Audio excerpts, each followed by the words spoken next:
Hi, I'm Andy with Holiday Automotive. Today we're going to take a look at a 2011 Cadillac Escalade.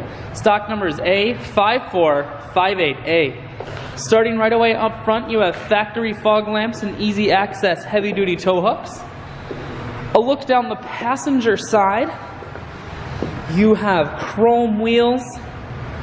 Those, of course, are 22-inch chrome wheels.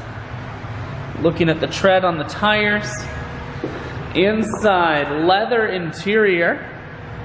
The seats are very clean all the way throughout.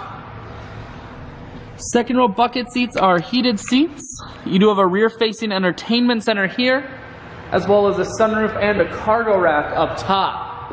One more look down the passenger side, then swinging around the back end. You have rear backup sensors and a camera. Holiday Automotive is located on the corners of highways 41 and 23 in Fond du Lac.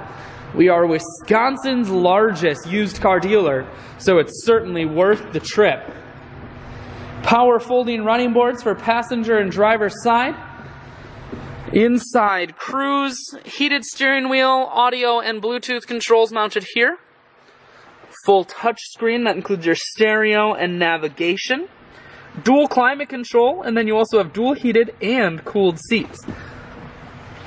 I shoot videos today because I want to make sure whether you're coming from near or far, you can see this Escalade on holidayautomotive.com. That's where you'll schedule your test drive and get a free vehicle history report provided by AutoCheck. All of this and much more at holidayautomotive.com.